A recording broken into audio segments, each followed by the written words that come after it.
नमस्कार।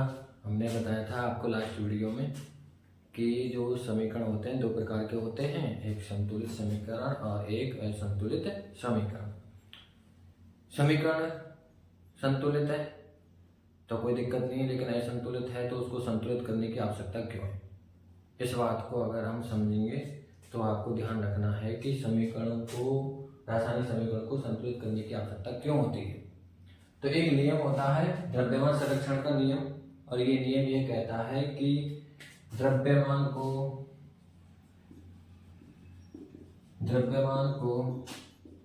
न तो नष्ट किया जा सकता है और न ही निर्माण किया जा सकता है। अतः द्रव्यमान को केवल एक रूप से दूसरे रूप में बदल सकते हैं और वह रासायनिक समीकरण ही संपन्न होता है जो द्रव्यमान संरक्षण के नियम का पालन करता है। इसलिए सभी रासायनिक समीकरणों को संतुलित करने की आवश्यकता होती है, और रासायनिक समीकरणों को संतुलित करने के लिए एक विधि अपनाई जाती है, और उस विधि का नाम होता है हिट एंड ट्रायल विधि। इस विधि को हिंदी में नाम होता है दूसरा नाम है अनुमान विधि। अगर पूछा जाए आपसे कि रासायनिक समीकरणों को संतुलित करने की आवश्यकता क्यों है, तो आपको ध्यान रखना है द्रव्यमान संरक्षण के नियम के अनुसार कौन सी विधि से संतुलित किया जाता है। तो आपको ध्यान रखना है हिट एंड ट्रायल विधि, और इसको हिंदी में कहते हैं अनुमान विधि। तो हम एग्जाम्पल के तौर पर आपको समीकरण संतुलित करना सिखाते हैं। तो एक एग्जाम्पल लेते हैं, और ये एग्जाम्पल एक वार्षिक परीक्षा की दृष्टि से इम्पोर्टेंट भी है, और वो एग्जाम्पल है Fe plus H2O is equal to Fe3O4 plus H2। ये असंतुलित समीकरण है।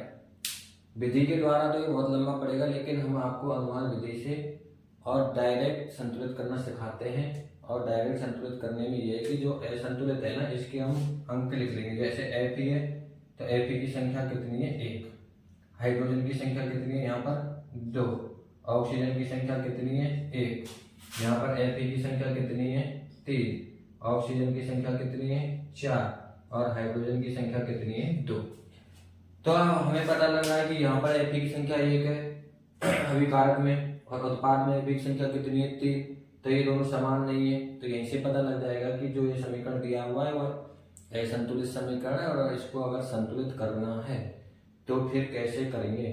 अगर यहाँ पर Fe 1 है और यहाँ पर उत्पाद में Fe की संख्या 3 है, तो हमें इस 1 को 3 के बराबर करना है। और इस 1 को 3 के बराबर करने के लिए अगर 1 का गुणा 3 से करेंगे तो Fe की संख्या 3 हो जाएगी, और जिस संख्या का गुणा करते हैं उसे उस तत्व या यौगिक के आगे लगा देते हैं। 1 से गुणा 3 का किया तो यहाँ पे 3 लगा दिया।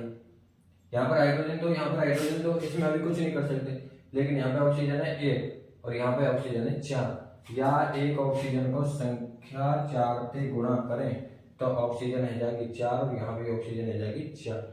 तो जो भी संख्या को गुणा करो वो यहाँ जगह पे लगा दिया जाएगा। तो यहाँ पर जो ऑक्सीजन है वो तो 4 रहेगी, लेकिन इस सूत्र में, जल के सूत्र में H2 की संख्या बढ़ जाती है। कैसे, पहले तो 2 ही, लेकिन यहाँ पर 4 लगेगा, तो 2 × 4 करेंगे तो ये 2 कितने हैगी 8 हैगी, और यहाँ पर कितनी रहेगी हाइड्रोजन की 2। तो अब इस 2 को हमें 8 के बराबर लाना है, तो 2 × क्या कर देंगे 4, 2 × 4 करेंगे तो ये 8 हो जाएगी, और इस 4 को खाना लगा देंगे इस हाइड्रोजन के आगे। अभी यहाँ पर Fe की संख्या 3 हैगी, हाइड्रोजन की हैगी 8, ऑक्सीजन की हैगी 4, यहाँ पर Fe की 3, ऑक्सीजन की 4 और हाइड्रोजन की कितनी हैगी 8। तो ये कौन सा समीकरण हो गया, संतुलित समीकरण। और संतुलित समीकरण के लिए फिर से मैं बता रहा हूँ आपको कौन सी नियम के अनुसार जरूरी होता है। तो आपको ध्यान रखना द्रव्यमान संरक्षण के नियम के अनुसार, और कौन सी विधि से संतुलित किया जाता है, हिट एंड ट्रायल विधि या अनुमान विधि। लेकिन इसमें एग्जाम में पिछले साल भी क्वेश्चन पूछा था और आगे भी पूछ लेता, तो आपको वो ध्यान रखना है।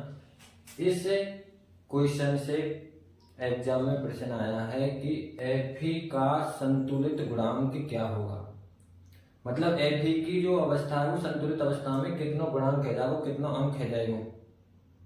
तो यहाँ पर Fe का जो असंतुलित अवस्था थी तब 1 था, अभिकारक में संख्या कितनी थी Fe की 1, लेकिन संतुलित जब करो तो Fe की कितनी संख्या रह गई 3। तो ये है कि पहले असंतुलित अवस्था में कितनी संख्या है और फिर संतुलित करने पर बाकी संख्या कितनी हैगी, तो बात है कह रहे हैं संतुलित गुणांक। तो आपको ध्यान रखना है कि संतुलित अवस्था करने पर किसी भी तत्व की संतुलित अवस्था का गुणांक पूछ सकता है या असंतुलित अवस्था का गुणांक पूछ सकता है। असंतुलित अवस्था में तो ये है कि 1 है और संतुलित अवस्था में कितनी है Fe की 3।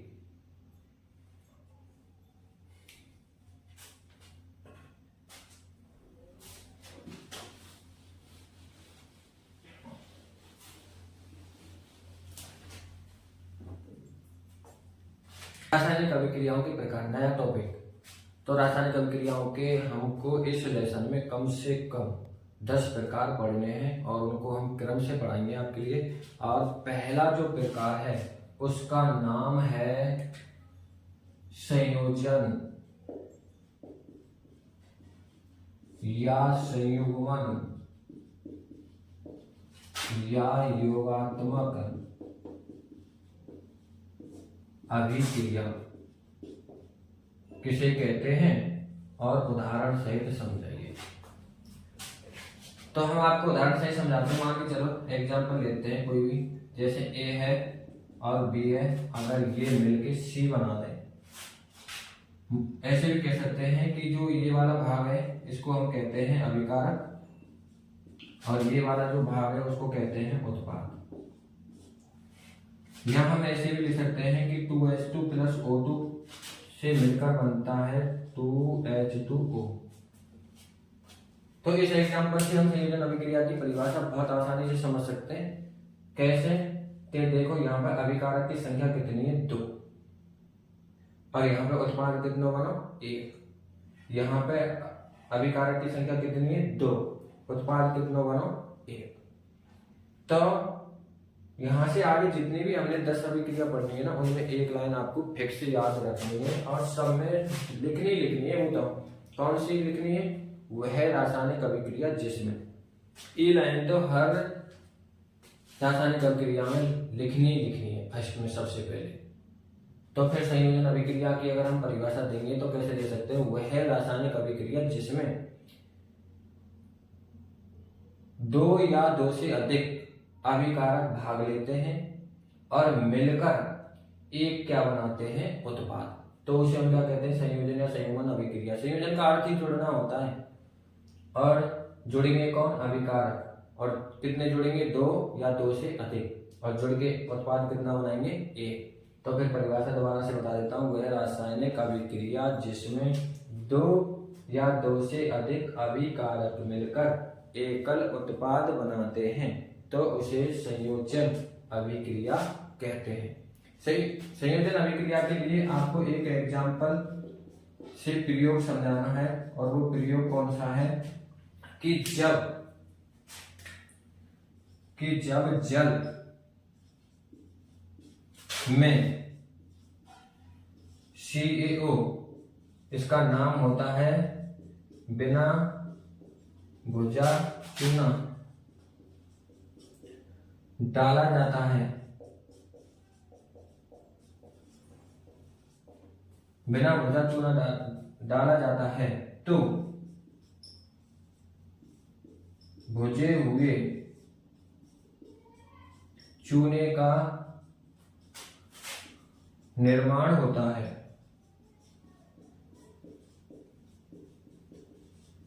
जो कि एक संयोजन अभिक्रिया है। इसके लिए आपको प्रयोग में चित्र बनाना पड़ेगा। चित्र कैसे बनाएंगे आप? मैं यहाँ पे बना देता हूँ चित्र। तो जैसे आपने एक मग ले लिया और यहाँ में हमने भर लिया जल और इसमें कुछ बिना भुजा चूना डाल देते हैं बिना भुजा चूना डालते हैं तो फिर किसका निर्माण हो जाएगा? भुजे हुए चूने का निर्माण। ये संयोजन अभिक्रिया में आपको प्रयोग और चित्र ध्यान रखना है। और संयोजन के विपरीत एक अभिक्रिया आती है और उसका नाम है वियोजन अभिक्रिया। तो अगर आपसे पूछ ले कि संयोजन की विपरीत अभिक्रिया कौन सी, वियोजन अभिक्रिया, तो अभी हम वियोजन अभिक्रिया के बारे में बताते हैं आपके लिए।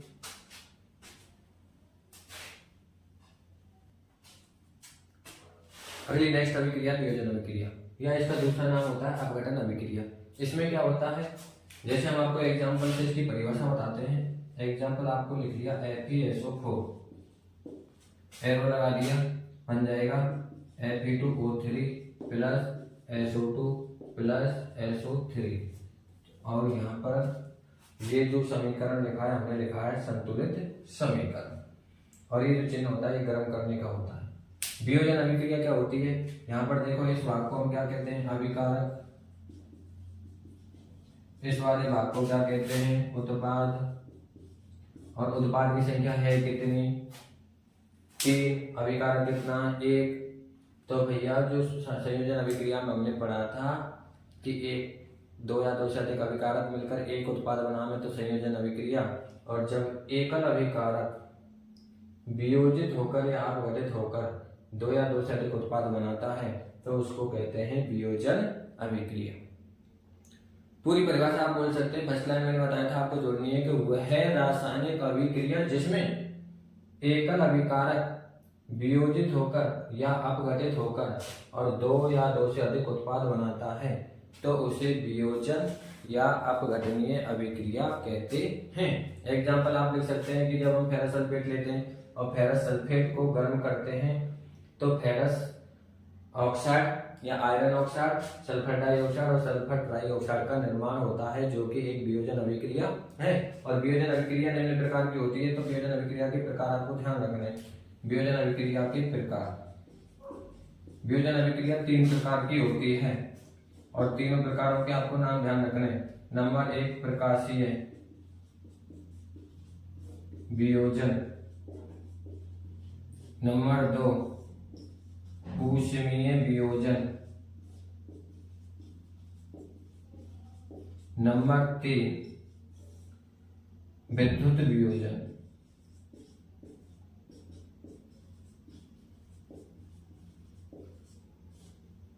विद्युत वियोजन तीनों अभिक्रियाएं वियोजन के प्रकार हैं, बहुत इंपॉर्टेंट है। छोटे छोटे क्वेश्चन भी आते हैं इनमें से। अब एक एक करके हम आपको समझाते हैं तीनों में से। फर्स्ट आपको समझाएंगे हम प्रकाशीय वियोजन, फिर समझाएंगे ऊष्मीय वियोजन, फिर समझाएंगे विद्युत वियोजन। तो फिर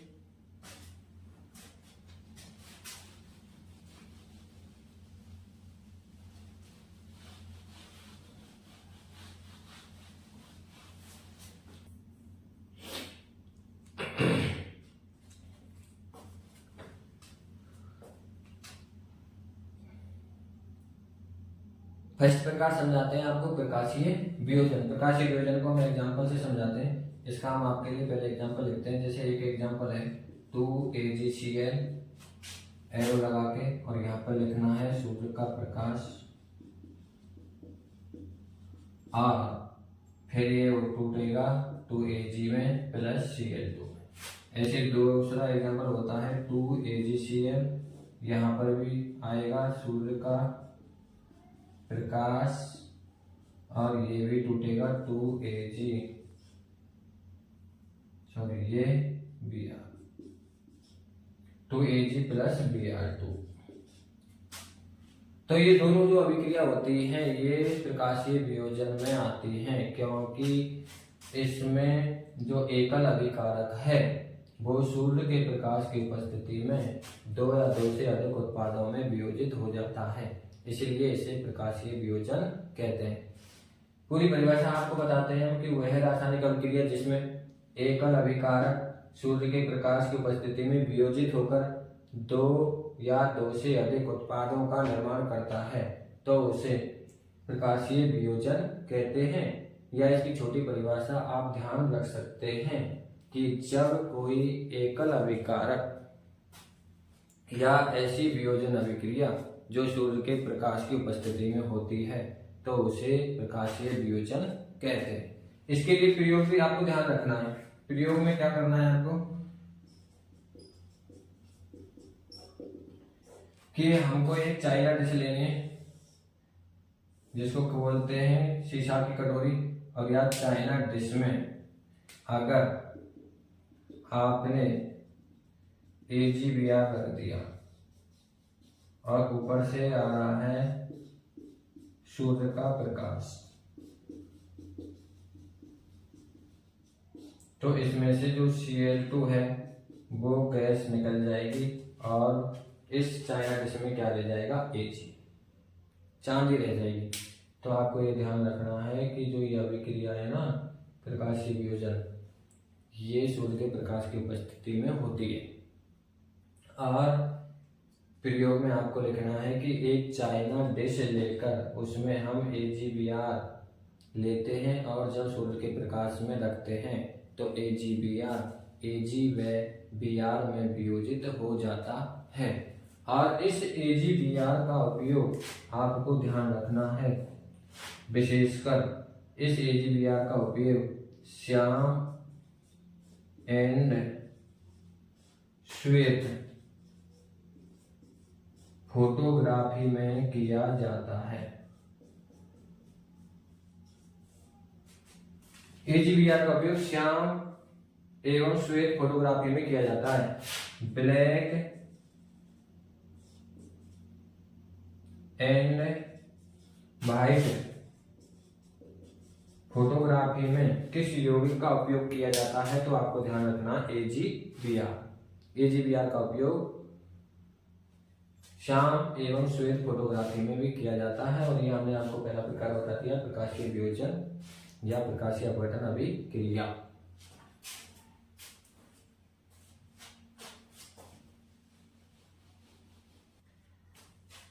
दूसरा प्रकार पढ़ाते हैं हम आपके लिए।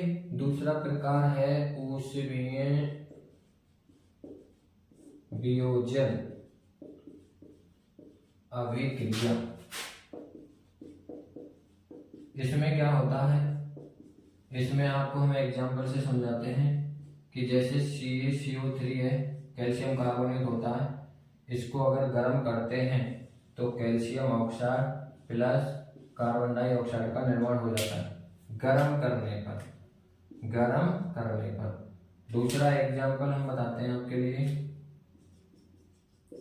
जो लेड नाइट्रेट होता है PbNO3 का होल 2 और इसको गर्म करते हैं तो बनता है 2PbO plus 4NO2 plus O2, और ये गर्म करने पर होता है ये भी। तो आपको ध्यान रखना है कि वह रासायनिक अभिक्रिया जिसमें एकल अभिकारक को गर्म करने पर 2 या 2 से अधिक उत्पादों का निर्माण होता है तो उसे ऊष्मीय वियोजन अभिक्रिया कहते हैं।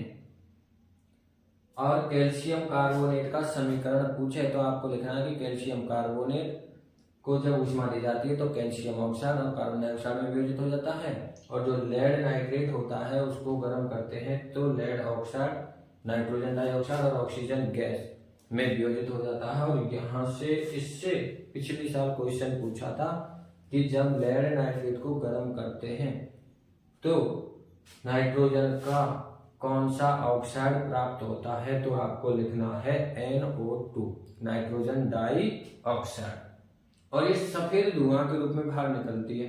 और इस पर ही प्रयोग लिखना है आपको। अगर पूछे कि उसमें वियोजन को प्रयोग द्वारा समझिए तो प्रयोग में क्या करना है, प्रयोग हेडिंग डालनी है और प्रयोग में लिखना है कि एक परख नली में और जब लेड नाइट्रेट लेते हैं, लेड नाइट्रेट, और इसको गर्म करते हैं तो उसके लिए बनाना पड़ेगा बर्नर।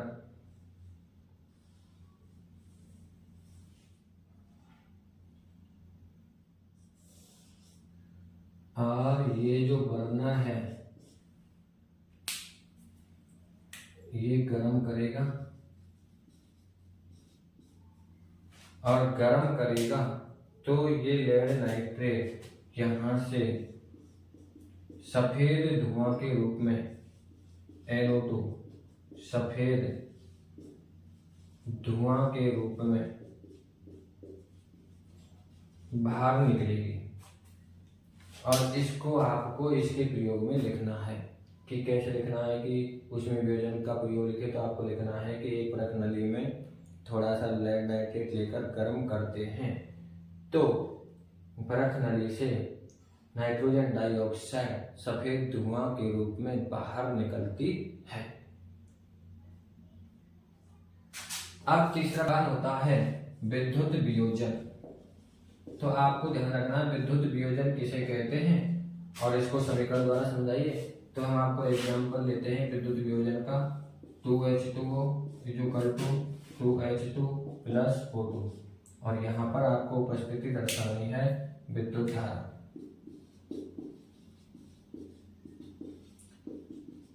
तो यहाँ पर अभिकारक कितना, एक, उत्पाद कितने, 2। तो आपको लिखना है कि वह रासायनिक अभिक्रिया जिसमें एक अभिकारक विद्युत धारा की उपस्थिति में 2 या 2 से अधिक उत्पादों में अपघटित हो जाता है तो उस अभिक्रिया को विद्युत वियोजन अभिक्रिया कहते हैं। या फिर अथवा में दूसरी परिभाषा ले सकते हैं कि वह वियोजन अभिक्रिया जो विद्युत धारा की उपस्थिति में संपन्न होती है तो उसे विद्युत वियोजन कहते हैं। इसके लिए प्रयोग लिखते हैं। तो प्रयोग में क्या करना है आपको, जब विद्युत वियोजन को प्रयोग द्वारा समझाइए तो आपको प्रयोग में एक चित्र बनाना पड़ेगा। और चित्र को कैसे बनाना है कि एक बर्तन लेना है आपको,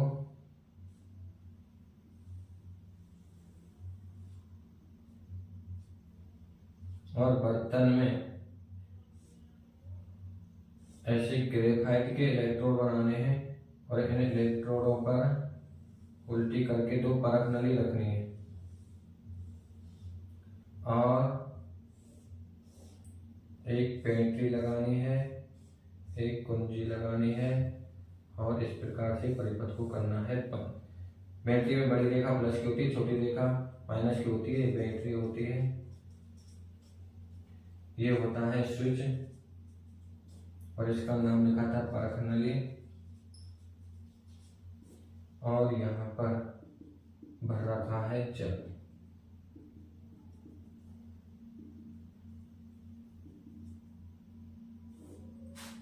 ये जो इलेक्ट्रोड हैं ये हैं ग्रेफाइट की छड़ और ये जो प्लस वाला होता है, ये जो प्लस वाला होता है इसको बोलते हैं एनोड और जो माइनस टर्मिनल से जुड़ा होता है उसको बोलते हैं कैथोड। और इस परख नली में जब विद्युत धारा प्रवाहित करते हैं तो ये गैस बन जाती है और एनोड की तरफ जो गैस आती है वो आती है O2 और कैथोड की तरफ जो गैस आती है वो होती है H। विद्युत वियोजन के लिए आपको नामांकित चित्र बनाना पड़ेगा इस प्रकार से और इसके बाद में आपको लिखना पड़ेगा कि एक मग लेकर उसमें जल भर देते हैं और मग की अधर सतह पेंदे में 2 ग्रेफाइट की छड़ लगा देते हैं। 2 ग्रेफाइट की क्या लगा देते हैं, छड़ लगा देते हैं जो कि कैथोड व एनोड का कार्य करती है। ग्रेफाइट की छड़ों का संबंध एक 6 वोल्ट की बैटरी से कर दिया जाता है। 6 वोल्ट की बैटरी से कर दिया जाता है और जब इस प्रकार जो उपकरण होता है इसमें विद्युत धारा प्रवाहित की जाती है तो ग्रेफाइट की छड़ों के ऊपर 2 परख नली उल्टी करके रख देते हैं और जल के विद्युत अपघटन से हाइड्रोजन और ऑक्सीजन गैस प्राप्त होती है जो कि परख नली में ऊपर की ओर जमा हो जाती है। लेकिन अब इसमें विशेषकर क्या ध्यान रखना है, जो ऑक्सीजन गैस है वो एनोड की तरफ प्राप्त होती है और हाइड्रोजन गैस किसकी तरफ प्राप्त होती है, कैथोड की ओर प्राप्त होती है।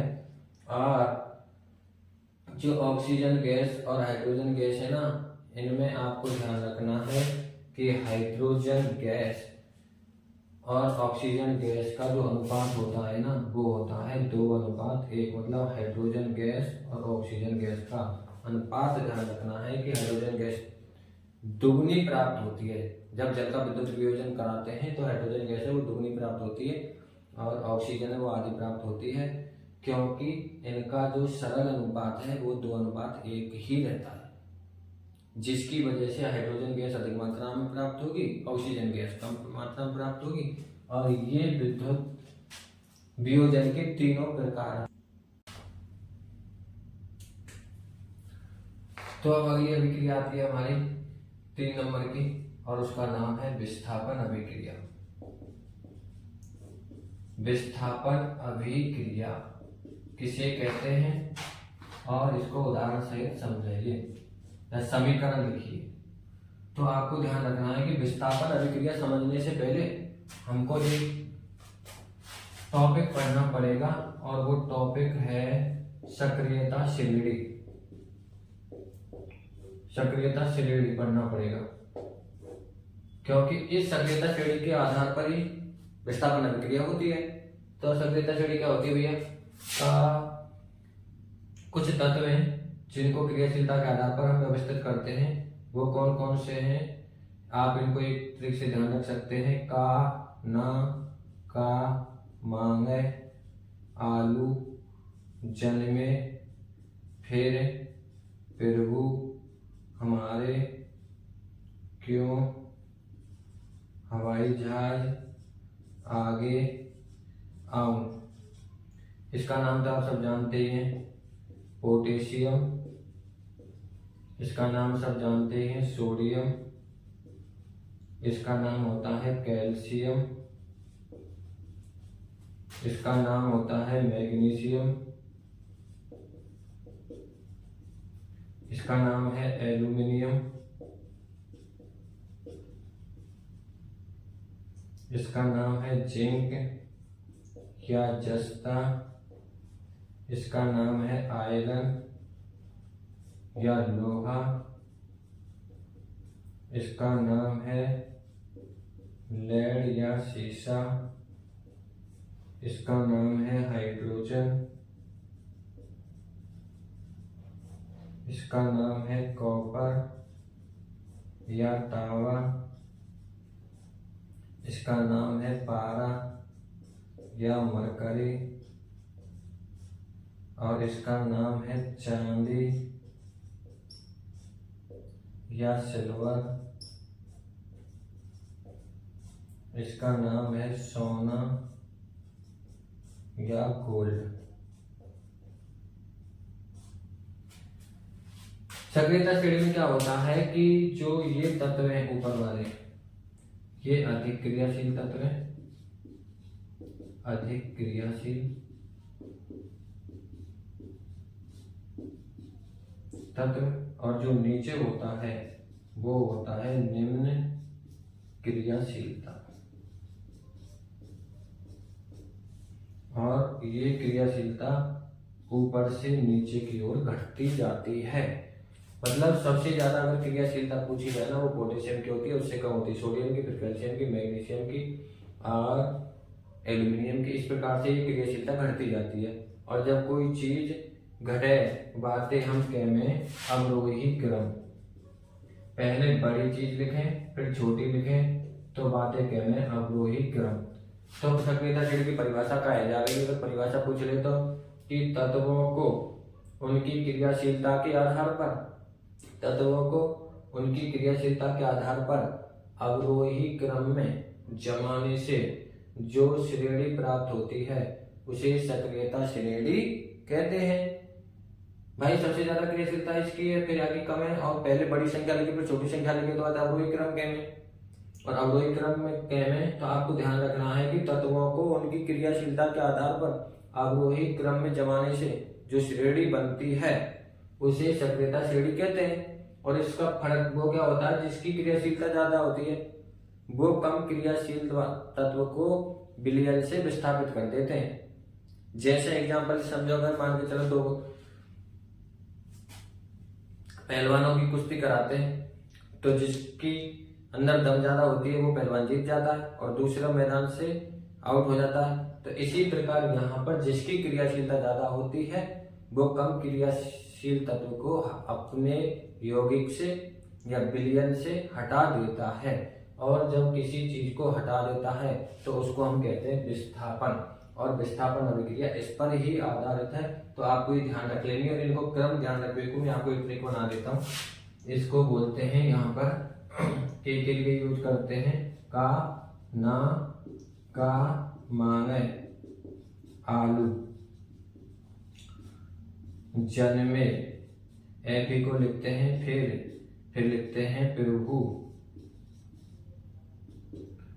एस से लिखना है हमारे, और यहाँ पे लिखना है क्यों, और यहाँ को लिखना है हवाई जहाज, और यहाँ से लिखना है आगे, और यहाँ को लिखना है आगे। तो आपको इन ट्रिक से ध्यान रख सकते हैं का ना का मांगे आलू जन्मे फिर प्रभु हमारे क्यों हवाई जहाज आगे आए। इससे आप इन तत्वों को क्रम से ध्यान रख सकते हैं और ये हमारी सक्रियता श्रेणी होती है, और इस सक्रियता श्रेणी से हम विस्थापन अभिक्रिया पढ़ सकते हैं। एग्जाम्पल हम समझते हैं, जैसे एग्जाम्पल लिखता हूँ Fe प्लस CuSO4 एरो लगा के FeSO4 प्लस Cu, ये एक विस्थापन अभिक्रिया का एग्जाम्पल है। और यहाँ एग्जाम्पल से पहले हम पढ़ेंगे परिभाषा। कैसे कि हम ई जो लियो का ई का है तत्व और ई का यौगिक, और ये जो तत्व हट का है Fe या Cu विस्थापित कर दे, Cu को क्या कर दो यानी विस्थापित, और खुद जुड़ो Fe और Cu कर दियो विस्थापित। क्यों विस्थापित कर दियो? क्योंकि Fe आ रहा है ऊपर और Cu आ रहा है नीचे, और Fe की क्रियाशीलता Cu से क्या है ज्यादा, और जाकी क्रियाशीलता ज्यादा है वो वायु यौगिक थे वह तत्व को क्या कर दे विस्थापन कर दे। इसकी वजह से उस अभिक्रिया को कहते हैं विस्थापन अभिक्रिया। परिभाषा कैसे आ जाएगी? वह रासायनिक अभिक्रिया, एक लाइन तो हमने आपको बताई, वह रासायनिक अभिक्रिया जिसमें एक तत्व और एक यौगिक भाग लेता है और अधिक क्रियाशील तत्व यौगिक से कम क्रियाशील तत्व को विस्थापित कर देता है, इसलिए इसे विस्थापन अभिक्रिया कहते हैं। और ये आपको एग्जांपल लिख देना कि Fe प्लस CuSO4 एरो लगा के FeSO4 प्लस Cu, तो ये कौन सी अभिक्रिया आ जाएगी? विस्थापन अभिक्रिया आ जाएगी। कभी कभी वो एग्जाम में उल्टा दे देता है, कैसे दे देगा? ऐसे दे देगा FeSO4 प्लस Cu एरो लगा के CuSO4 प्लस Fe, पूछेगा कि ये विस्थापन अभिक्रिया है या नहीं, और अगर नहीं है तो कारण बताओ, अगर है तो कारण लिखो। तो ये विस्थापन अभिक्रिया क्यों ना है? क्योंकि देखो भैया Cu आवे नीचे, Fe आवे ऊपर, और ये Cu Fe Cu या यौगिक से Fe नहीं हटा सकता, क्योंकि इस Cu की क्रियाशीलता क्या है कम, और जाकी क्रियाशीलता कम है वो अधिक क्रियाशील तत्व को विस्थापित नहीं कर सकता। तो आपको ध्यान रखना है कि यह विस्थापन अभिक्रिया नहीं है, क्योंकि Cu की क्रियाशीलता कम है और आयरन सल्फेट में आयरन की क्रियाशीलता ज्यादा होती है, जिससे कॉपर आयरन को विस्थापित नहीं कर पाता है। ये आपको कारण लिख के आना है, अगर है तो कारण लिखो और नहीं है तो कारण लिखो। यहाँ में क्यों है? क्योंकि यहाँ में सब Fe की क्रियाशीलता ज्यादा है, जो कॉपर सल्फेट के विलयन से कॉपर का कर देता विस्थापित, तो ये तो विस्थापन अभिक्रिया है, लेकिन ये विस्थापन अभिक्रिया नहीं है। ऐसे उल्टा दे देता और पूछ लेता कारण सही तो आपको बताना है। विस्थापन अभिक्रिया में इस पर क्वेश्चन भी पूछ लेता है कि जब कॉपर सल्फेट के विलयन में, अलग से प्रश्न पूछ लेता है कि कॉपर सल्फेट का विलयन है CuSO4 का विलयन, और आपको ये ध्यान रखना है कि जो इसका विलयन होता है ना वो नीले रंग का होता है, नीला रंग, इसका जो रंग होता है वो नीला रंग होता है। तो यहाँ पे प्रश्न बना देता है कि जब कॉपर सल्फेट के विलयन में लोहे की कील रख दी जाती है, और लोहे की कील रख दी जाती है, लोहे की कील रख दी जाती है, तो विलयन का नीला रंग मलिन पड़ जाता है। क्यों? तो आपको बताना है कि जब कॉपर सल्फेट के विलयन में लोहे की कील डाल दी जाती है तो लोहे की कील कॉपर सल्फेट के विलयन से कॉपर को क्या कर देती है? विस्थापित कर देती है। इसलिए विलयन का नीला रंग कुछ मलिन पड़ जाता है। और ई आपको विस्थापन अभिक्रिया में लोहे की कील को प्रयोग पूछे तो ई का बना क्या बना? चित्र। ये विस्थापन अभिक्रिया है। विस्थापन अभिक्रिया के बहुत सारे एग्जाम्पल आते हैं और इनमें से एक एग्जाम्पल ये बता दिया, ये विस्थापन अभिक्रिया का नहीं है और इनके आधार पर बहुत सारे एग्जाम्पल बन जाएंगे। जैसे Ca plus MgSO4 equal to बन जाएगा CaSO4 प्लस Mg। क्यों बन जाएगा? क्योंकि जो ये कैल्शियम है इसकी क्रियाशीलता ज्यादा है और ये MgSO4 है, Mg की कम है, तो Ca इस Mg को क्या कर देगा? विस्थापित। और क्या हो जाएगा? Ca plus ZnSO4 equal to CaSO4 plus Zn। ये भी विस्थापन अभिक्रिया होगा क्योंकि कैल्शियम की क्रियाशीलता ज्यादा है और Zn की क्या है? कम। तो ये Ca इस Zn को क्या कर देगा? विस्थापित। और क्या लिख सकते हैं आप? लिख सकते हैं Zn प्लस H2SO4, फिर बन जाएगा ये ZnSO4 प्लस H2। क्योंकि Zn की क्रियाशीलता और हाइड्रोजन से अधिक होती है तो ये हाइड्रोजन को क्या कर देगा? विस्थापित। तो ये आपको ध्यान रखना है। बहुत सारे एग्जाम्पल है विस्थापन अभिक्रिया के, बहुत सरल अभिक्रिया है। तो अब हम आपको छोटा सा एक गाना सुना देते हैं। इसके बाद 4 नंबर अभिक्रिया आती है द्विविस्थापन अभिक्रिया। तो द्विविस्थापन अभिक्रिया क्या होती है? समीकरण से समझते हैं। जैसे BaCl2 plus PbSO4 equal to BaSO4 plus PbCl2। और कौन सा एग्जांपल हो सकता है? और हो सकता है Na2SO4 plus BaCl2 equal to 2NaCl plus BaSO4। तो देखो ये दोनों यौगिक हैं, दो यौगिक, और यहाँ रासायनिक समीकरण में भी ये क्या है? 2 यौगिक। और ई जो हथका है Na, ई तो जुड़ गो Cl के पास, और ये जो SO4 हथका है ई कौन के साथ जुड़ गो? Ba के साथ। ऐसे ही यहाँ में ई Cl तो जुड़ गई Pb के साथ, और ये जो Ba हथका है ये कौन के साथ जुड़ गो? SO4 के साथ। तो द्विविस्थापन अभिक्रिया की जो परिभाषा रहती है वो आपको ध्यान रखनी है कि वह है रासायनिक अभिक्रिया जिसमें 2 यौगिक भाग लेते हैं और दोनों यौगिक अपने आयनों का, ये जो पीछे वाला भाग होता है ये आयन कहलाता है भैया, और दोनों अपने आयनों का क्या करते हैं? आदान प्रदान। तो उस अभिक्रिया को हम कहते हैं द्विविस्थापन अभिक्रिया। वह है रासायनिक अभिक्रिया जिसमें 2 यौगिक भाग लेते हैं और अपने आयनों का आदान प्रदान करते हैं, तो उसे द्विविस्थापन अभिक्रिया कहते हैं। द्विविस्थापन अभिक्रिया के 2 एग्जाम्पल हैं, तो आपको ध्यान रखना है। आज हमने 4 अभिक्रिया पढ़ाई। संयोजन अभिक्रिया, वियोजन अभिक्रिया। वियोजन अभिक्रिया के 3 प्रकार बताए थे: प्रकाशीय वियोजन, ऊष्मीय वियोजन और विद्युत वियोजन। उसके बाद हमने आपको विस्थापन अभिक्रिया पढ़ाई। विस्थापन अभिक्रिया सक्रियता श्रेणी पर आधारित होती है। सक्रियता श्रेणी को आपको याद करना पड़ेगा, क्रियाशीलता कौन से तत्व की ज्यादा है, कौन से की कम है, उसके आधार पर आप विस्थापन अभिक्रिया बता सकते हैं। और विस्थापन के बाद आपको ध्यान रखनी है द्विविस्थापन अभिक्रिया। धन्यवाद, फिर मिलेंगे।